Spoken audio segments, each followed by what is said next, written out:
मेरी कौम का अलमिया भी यही है, ये आज तक रिवायती जलसों की आदी रही है, रिवायती खतीबों की आदी रही है, रिवायती सुर सुनने की आदी रही है। लाखों रुपए का खर्चा करते हैं, किसी सुरीले को बुला लेते हैं। माफ करना, मैं सबकी बात नहीं कर रहा, एक उमूमी बात कर रहा हूं। कोई ईरान की सुनाता है, कोई तुरान की सुनाता है, कोई सुर सुनाता है। हम कानों का चस्का पूरा करके नारे लगा के घरों को चले जाते हैं, पल्ले किसी के कोई बात। अल्लाह रिवायती अंदाजों से हटकर हकीकत को सुनने और समझने की तौफीक अता फरमाए। आमीन कह दो सारे, ऊंची आमीन कह दो सारे। तवज्जो है, तवज्जो है सबकी। तो मैं सुन्नत को बयान कर रहा हूं, तवज्जो रखना सारे। सुन्नत किसे कहते हैं, डेफिनेशन समझ आई? बोलो यार, कोई डेफिनेशन समझ आई सुन्नत और बिदअत का? तुसी नाराज ना हो तो मैं एक गल करा, नाराज तो नहीं होवोगे, तो होगे तो की कर लोगे? क्यों जी कारी साहब, सच्ची गल करनी चाहिए या नहीं करनी चाहिए? करनी चाहिए। उम्मीद है आप बाशऊर लोग हैं, और बाशऊर लोग हकीकत से नाराज नहीं हुआ करते, हकीकत को कबूल किया करते।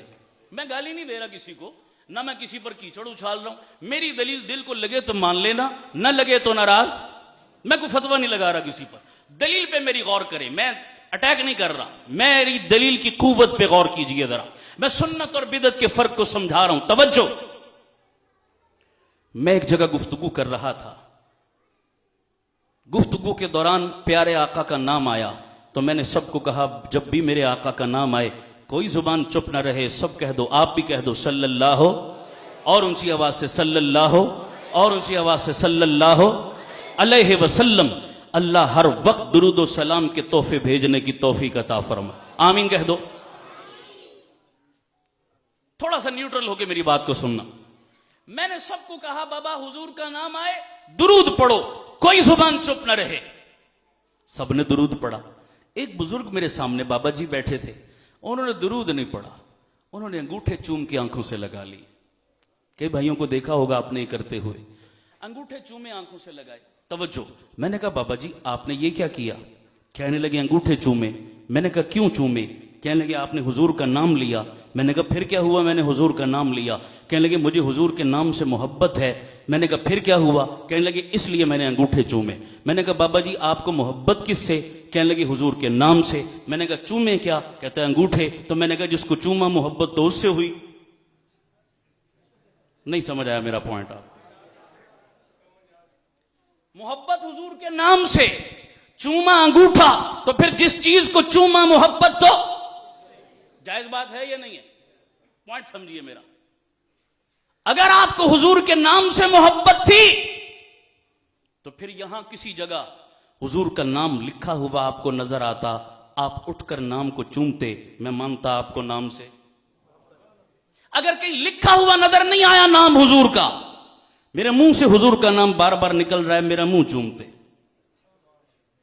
बनता है ना पॉइंट ये भी? मैंने कहा या नाम चूमते या मेरा मुंह चूमते। आप मेरा नाम चूमा, न मेरा मुंह चूमा, अपने अंगूठे क्यों चूमे?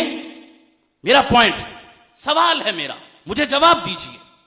आप पढ़े लिखे लोग हैं, एक बात मैं आपके सामने करने, एक आयत पढ़ता हूं, तर्जुमा करता हूं, गलत तर्जुमा करूं आपको हक है रोकने टोकने का।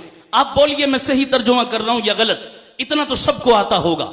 इन्नल्लाह व मलाइकतहु युसल्लूना अलन नबी, अल्लाह और उसके फरिश्ते अपने नबी पर अंगूठे भेजते हैं। सही क्या है? बोलो बोलो बोलो, सही क्या है? और ऊंची बोलो, सही क्या है? कुरान पढ़ा है या मसलक पढ़ा है? जिंदाबाद। अब बाबा जी ने और तायीद कर दी थी मेरी।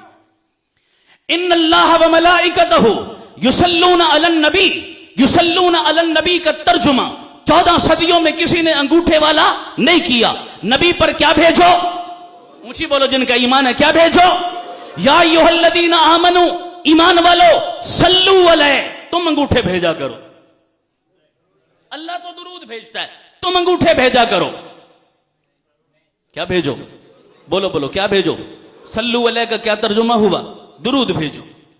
मेरे मुस्तफा ने फरमाया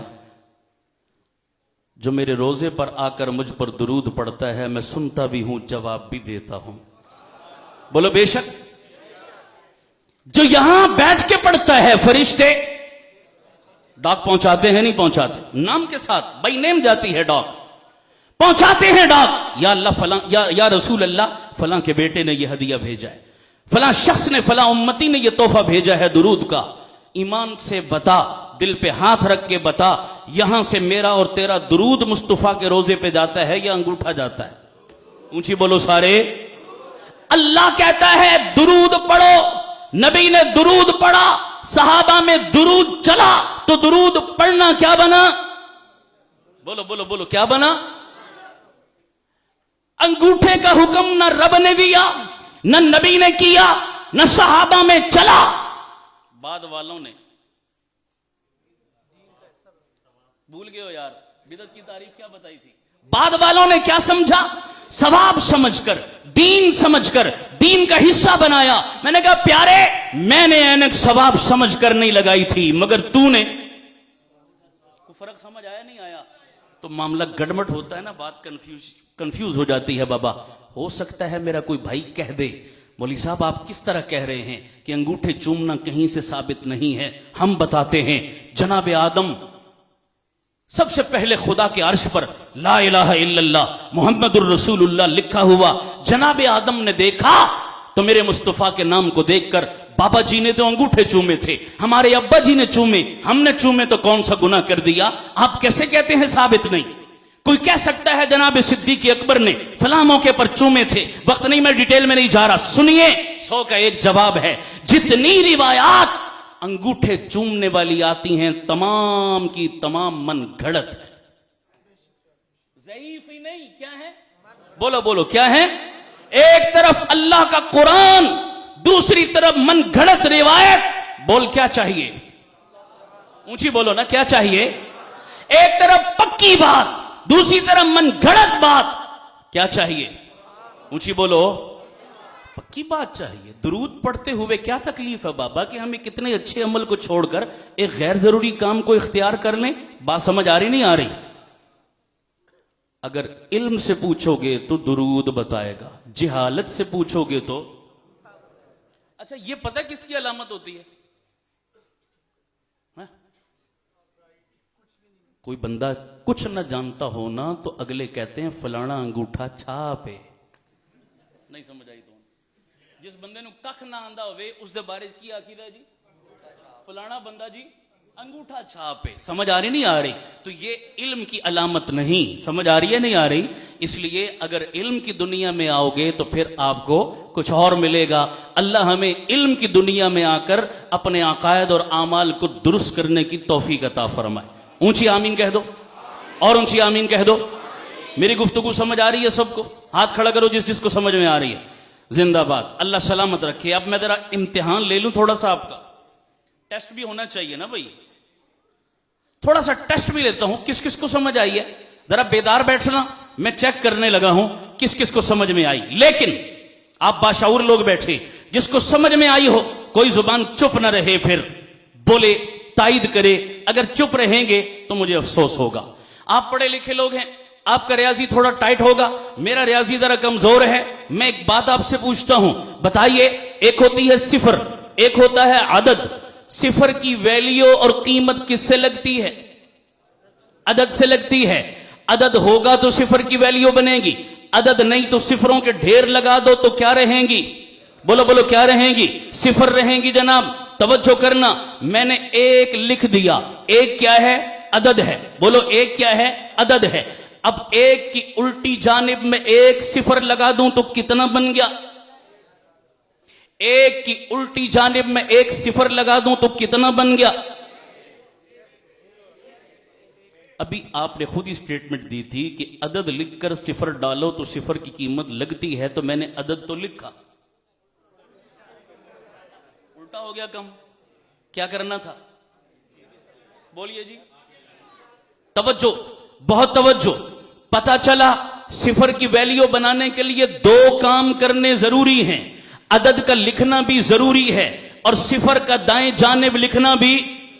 बोलिए, ऐसा है या नहीं? दोनों काम जरूरी। बहुत तवज्जो। अब मैं एक बात कहने लगा हूं, जिनके दिल की गहराइयों में उतरे, फिर कोई जुबान चुप न रहे जनाब। अदद की सिफर की वैल्यू बनाने के लिए दो काम जरूरी हैं। अदद का लिखना भी जरूरी है, सिफर का दाएं जानिब लिखना भी जरूरी है। मैं रियाजी के इसी उसूल की रोशनी में कहना चाहता हूं, ये जो सिफर है ये अमल है, ये जो अदद है ये अकीदा है, ये जो दाएं जानिब है ये सुन्नत है, ये जो बाएं जानिब है ये बिदत है। आइए समझ नहीं आई? ये जो अदद है ये क्या है? अमल है।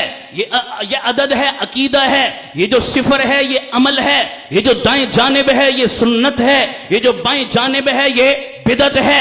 जनाब, जैसे अदद के बगैर सिफर की वैल्यू कोई भी नहीं, ऐसे ही जिसका अकीदा ठीक ना हो उसके अमल की वैल्यू भी कोई नहीं। अमल की वैल्यू बनाने के लिए अकीदे का ठीक होना जरूरी है, सिफर की वैल्यू बनाने के लिए अदद का लिखना जरूरी है, और सिफर की वैल्यू बनाने के लिए सिफर का दाएं जानिब लिखना जरूरी है। अमल की अहमियत बनाने के लिए मोहम्मद की सुन्नत के मुताबिक होना जरूरी है।